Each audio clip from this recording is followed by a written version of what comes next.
Ah, boy. Ah. Let's watch this shit show. I'm still fighting off coronavirus, but I feel better than I've felt in 10 days. Us building partnerships and coalitions to address some of the Oh, issues. God, I can't listen to that. Actually, in the city also. Yes. I already heard. Even more. 3 incidents per 100,000 All right, boardings. wait. We didn't hear this guy. All right, who's this guy? Let's see what we got here. Boardings. Again, because of the amount of max service that we operate, one complaint tends to make the line move a lot more than other numbers do. But in the data world, Let's see what this fucking guy is. Manager of Service Performance and Analysis, Manager of Service Miles Performance, Crumley. Rippy. He's here to give you a snapshot of the overall performance and reliability of our service. His report will Yeah, it's reliable. Great. We're listening to it all day long. That's fucking hilarious. cover the last 2 quarters of 2022. Good morning, Miles. thank you. Good morning. Thank you, Sam. Good morning, board. Oh, there's I'm Miles Mussolini. Crumley, use he, him. I'm the Manager of Service Performance and Analysis, and I'm here to present the 2022 Quarter 3 Quarterly Performance Report for the months of July, August, and September. I will remind you, this is 2022 Quarter 3. During that time period, we were struggling trying to hire people for key positions at the agency, both operators and in maintenance, and we were also working to fill those jobs as fast as possible. Next slide, please. Sure you were. For 2022 Quarter 3, the on-time performance for bus and rail was down compared to the year prior to that. However, it was up for West for the same period. Next slide, please. The white elephant's on time. Too bad nobody rides it. Fixed route bus operator complaints for 2022 Quarter 3 were down from 12.6 to 11.4 per 100,000 boardings. This is seen as an improvement during that time period. Next slide, please. Max operator complaints per 100,000. Why aren't we seeing the goddamn slides? Mickey Mouse operation they got here. Boardings were also down from 2.1 to 1.6 per 100,000 boardings. Again, because of the amount of max service that we operate, one complaint tends to make the line move a lot more than other numbers do. But in the data world, we call this flat. Next slide, please. In the pinhead world. Rail rule violations for 2022 Quarter 3 were up compared to the previous year from 63.1 to 86.4 per million miles. The largest category we saw were ATS signal and other rule violations. Next slide, please. Fixed route bus mean distance between failure for lost service was down, so it was trending down from the previous year from 10,870 miles to about 8,440. The industry benchmark for fixed route bus service is around 10,000, so this is below the industry standard during that time. Next slide. Max light rail mean distance between failure was actually flat and went down 40 miles during that quarter. Next slide. Whatever. Fixed route bus collisions per 100,000 miles were also flat from 4.1 to 4.5 collisions per 100,000 miles. Again, mirror strikes continue to be the most numerous type of collision we have. Next slide. Right, so why don't you do something about the goddamn mirrors? Competent fools. Max light rail collisions were up from 1.0 to 1.6 per 100,000 miles during that time period. Next slide. This is a new addition based on the previous presentation. So we'll be presenting on employee safety incidents.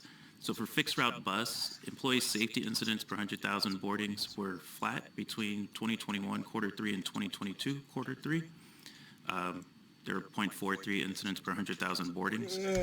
For these, we were looking at fights, assaults, and unwanted physical contact between employees and the customer. Next slide, please. For max light rail employee safety incidents per 100,000 boardings, we went from 0.85 to 0.88 per 100,000 boardings for light rail operators. Next slide. Safety response team, we collected some stats on their performance over the previous year. We noticed that during that time period, there was an increase in contacts between the safety response team and the public. We also noted that there were about 920 referrals during that time period to outside services. Next slide.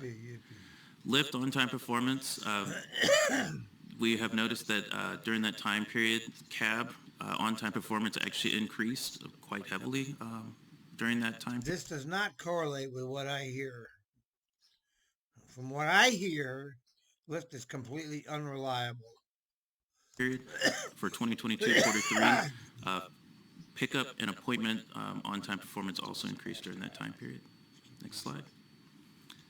Lyft miles between road calls also increased from 50,577 to 59,136 miles between road calls for Lyft service.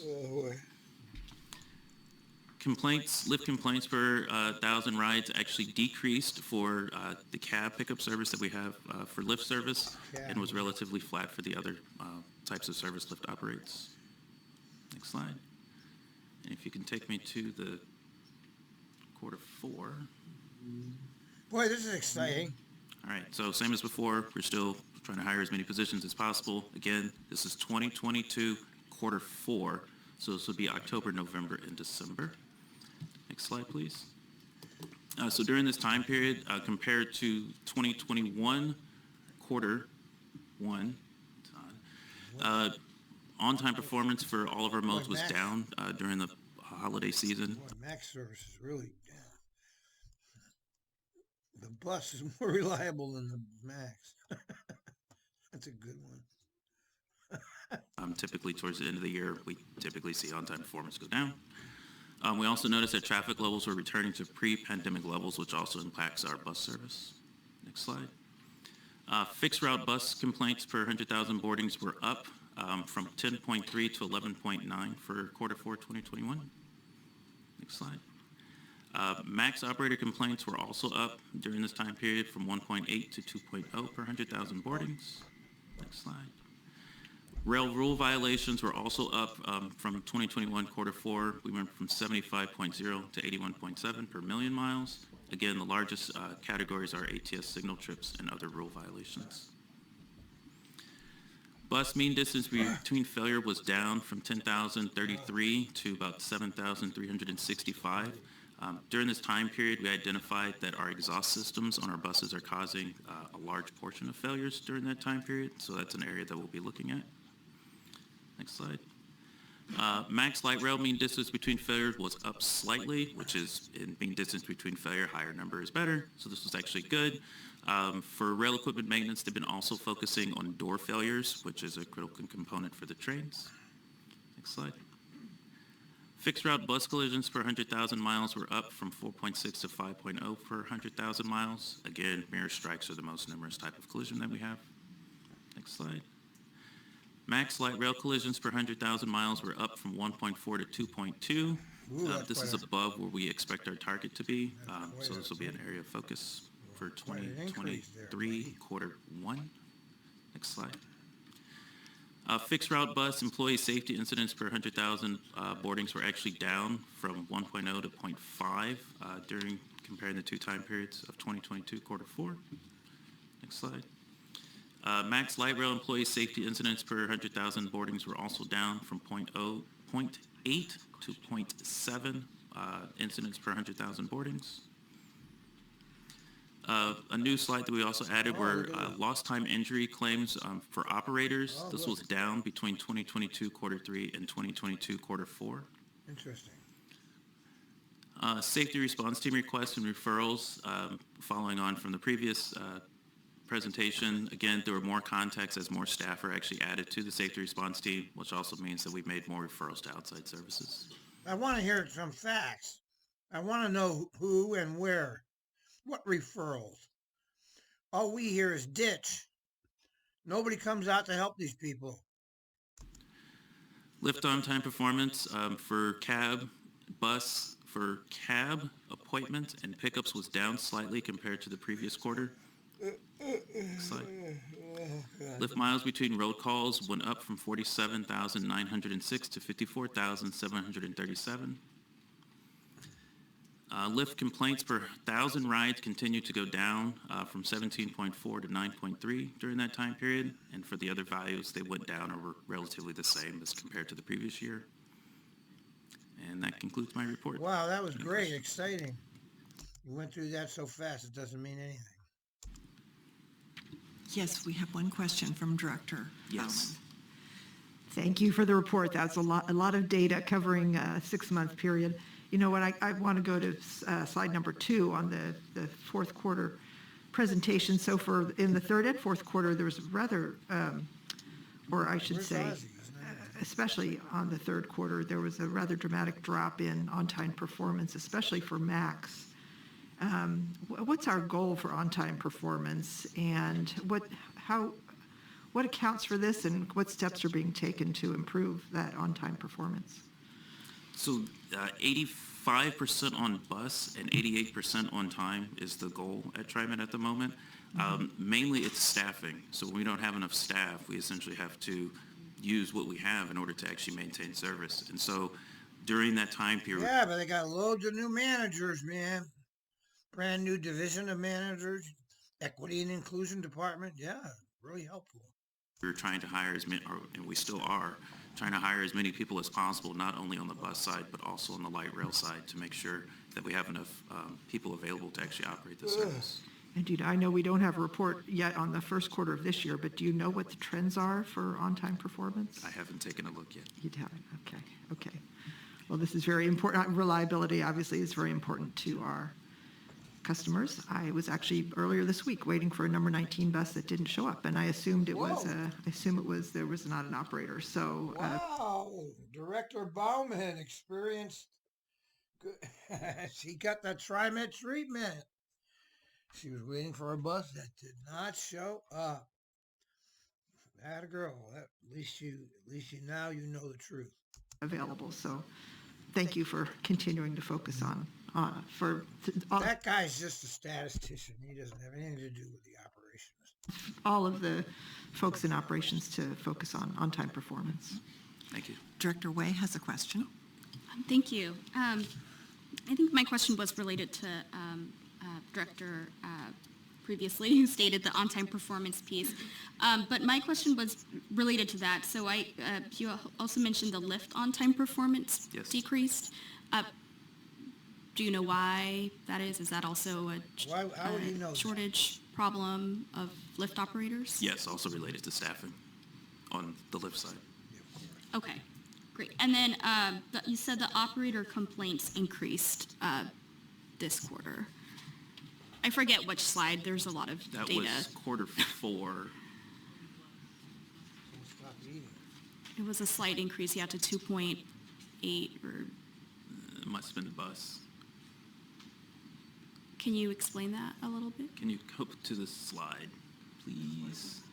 He's a statistician. Yeah. He doesn't know the answer. Yeah. No, I have it. He has no idea how this is happening. He's just figuring it out. He's not in operations. He's a goddamn bureaucrat. So again, I guess my question was there an increase? I just heard you say that there was, and so was there an increase in MAX and bus or both? So on bus during that time period, the largest increase were pass-ups at stops. For bus, that was the largest increase for service delivery complaints. Sorry, what is a pass-up for people who I don't understand what it is? So a pass-up is when a customer's at a stop and the bus goes by without actually providing service. So they don't actually stop and open the doors. Even though a customer is there waiting for them, the bus doesn't stop. Or it could be a situation where the bus is full and there's no capacity to actually get on the actual vehicle. Okay.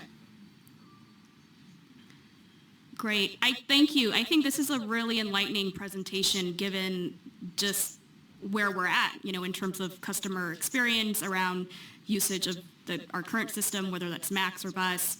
And if we are, again, asking for a fair increase on the table, I just want to make a comment of, are the customers that are currently paying fare, are they getting what they're paying for? So, they're not. Thanks, Miles, for your overview. For timing's sake, I'm going to try to get us back onto schedule here. I would just like to ask Dan Blair to come up for a moment. Who's this guy? Dan has appeared before board meetings in the past as our Director of Rail Equipment Maintenance. He has now stepped up to be our interim executive director of maintenance operations. Dan's been with TriMet since 1993 when he joined us as an apprentice. He's doing an amazing job, and he's leading our maintenance teams during this hiring process to replace Roland Hoskins, who departed from us last month. Dan, anything you want to say to the board? Just good morning, and I really appreciate this opportunity, and if there's anything you ever need, please contact me. And then the last thing, President Simmons, myself and Director Way had a conversation about the request from the public about an interpreter. And we did have an interpreter here this morning today for public testimony. We just didn't know who the requester was. So we're going to link up and we'll ratify that and make sure that that doesn't happen again. Jill. Right. Thank you. And this concludes my report. Thank you. Since the board has had an opportunity to ask questions during the report, I'm going to assume that there are no more questions, and we're going to go into the regular board meeting and the consent agenda. And for those who are unfamiliar with the consent agenda, items appearing on that agenda are considered routine and may be approved by the board in one blanket motion. So, for example... Hi, may I speak with Alan, please? You're speaking with him. Hi, Alan. My name is... All right, sorry about that. I've got my brother's in the hospital. It's a whole big mess. We're in a big mess. Big mess in Massachusetts. That's what we got. So let's try to get this over with. Get it over with. Do you notice they never listed this video? They kept this video secret. You have to have a link. It says right there, see, unlisted. Can you see on the right there on the bottom left?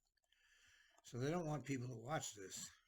There is a resolution authorizing a contract modification. The board has already approved the original contract, and so more than likely those resolutions would appear on the consent agenda. And today we have 3 items: approving the minutes of our March 22nd, 2023 meeting, resolution 23-04-14, authorizing a contract modification for DKS Associates, Inc., for next generation transit signal prioritization services, and also a resolution directing that the reading of all ordinance be by title only.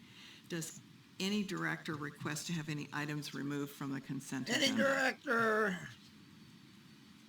No director. All right, then I will entertain a motion to approve the items contained in the consent. Thank you, Director Edwards. Is there a second? Second. Thank you, Director Gonzalez. It's been moved and seconded. Anybody want to make any comments before we vote? I don't see any, so all in favor, please say aye. Aye. Aye.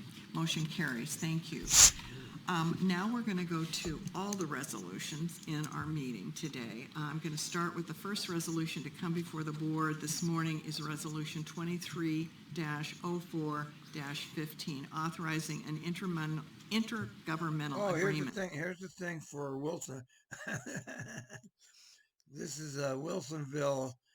Got it. I just tweeted about this. Let me show you. Let me see. Wait. Let me see. Where is that? Here it is. Right here. The City Council approved an intergovernmental agreement that will remove 3 property parcels within city limits. Can you see that? From the TriMet district boundary. In exchange, the city will pay them. What a fucking... can you believe they're extorting them for that? TriMet is extorting the city of Wilson, the $1.9 billion agency. Feels it has to extort the little tiny city of Wilsonville for $2.73 million. But why would I be surprised? I mean, I had to pay McFarland my personal money, $250, and he took it. He took it right from my hand at a board meeting, and he cashed it right into his bank. That shit. So I mean, that's how they operate over there. with Wilsonville for withdrawal from the district of areas within the Wilsonville city limits. Mr. General Manager, your comments, please. Thanks, President Simmons, members of the board. This resolution seeks the board's authority for an IGA with Wilsonville that will allow an adjustment of the TRIMET service district boundary to exclude certain parcels of land located within the city of Wilsonville.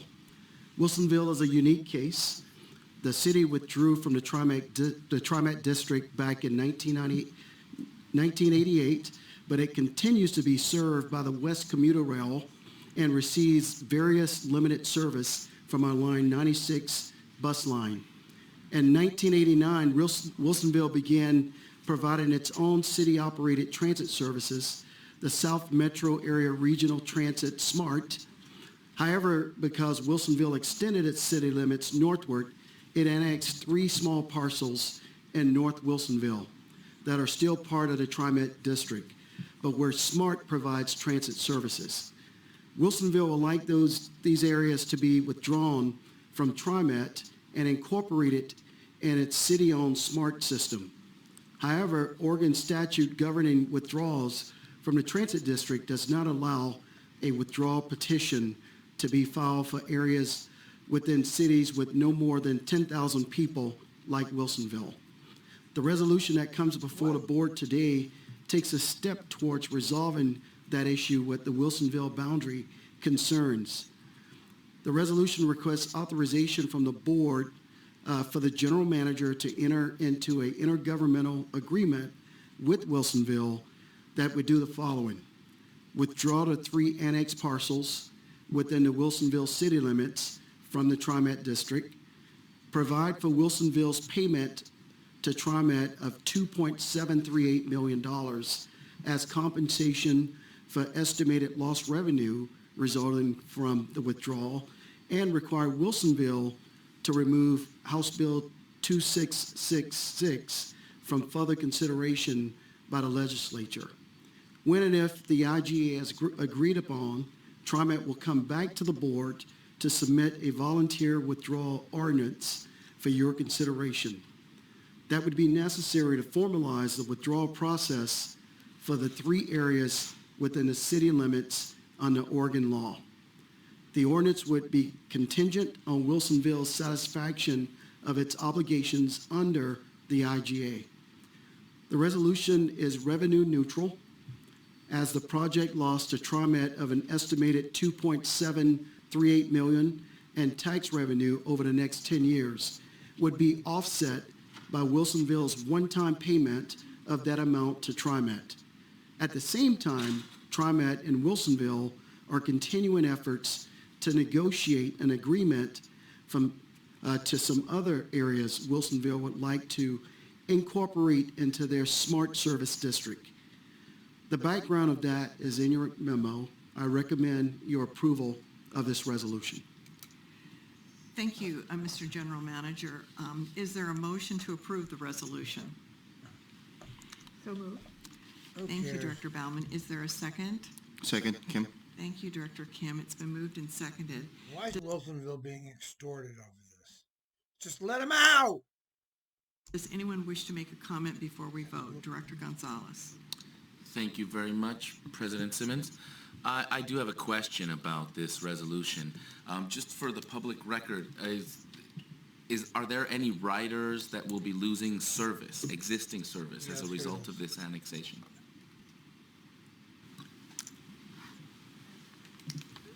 Good morning, or afternoon, I guess, directors, and Director Gonzalez. In answer to your question, I expect not, because we... Grandpa! Why don't you retire, dude, and watch these videos with me? do not serve those 3 areas. One of them is the Coffee Creek area. One of them is a very small area just north of the boundary of Wilsonville's city limits. And the other is a subdivision on the east side of Wilsonville. It's called Frog Pond West. We don't send buses or any service to those areas. So There you go, Jason. I'm going to send you a copy of this to make sure you see it. No TriMet riders should lose service. But the SMART system already serves those areas. All right. And Director Kim? why are you paying taxes? Thank you. While I support this resolution, I did have mixed thoughts. On one hand, I am fully supportive of the city of Wilsonville making autonomous decisions and so forth for their residents. And on the other hand, I was curious if we foresee at all future developments like this from other areas that we currently serve. We don't foresee any right now. Right. Some municipality could take some steps like Wilsonville is taking. There is a statutory process. It's a petition-based process. The petition must be filed by people, residents outside of Wilsonville if they're going to engage in this process. So it would have to be, I'm speculating here, people who live in areas within small cities, urban growth boundaries, but not within the cities. And then there would have to be a requisite number of petitioners to file a petition with TriMet. And the petition with TriMet can only be filed once every 5 years. So the next What a goddamn crime syndicate they got going here. petition that could be filed from anyone would be on January 1, 2026. Can't even get out So of this. at this point, we don't know of any such petitions. Noted. Thank you. Director Kim, when I served on the Metro Policy Advisory Committee and we worked on annexation things, a lot of this is as a result of Wilsonville getting authorization from Metro to annex land into their city that was originally part of the TriMet Service District, even though we weren't really serving it because there was nothing there. And then they built some development. So as communities get the authorization for annexation, there's always that possibility that cities will come back and ask us to make it part of Yeah, if you don't give them decent service, hell yeah. their city and not Sure. part of our Yeah, district. I understand from legally where this is coming from. I'm just thinking about from 1980s to today, further consolidating what Wilsonville is doing, and what does it speak about? And it's just food for thought. What does it speak about market shares? Oh, yeah. Us as a mobility Market shares, what the? solution providing entity, right? And so see, that's when I was on Shut that up, committee, Simmons. I had no idea that annexation could potentially create Yeah. these kinds of situations, because that wasn't made clear. Yeah, Thank you. because don't know Yeah, what you- it's an interesting conundrum. Thank you. Yes. Thank you. Thank you. Just a second, we have one more question. Director I didn't see your Gonzalez. hand. It's okay. The paper one fills in.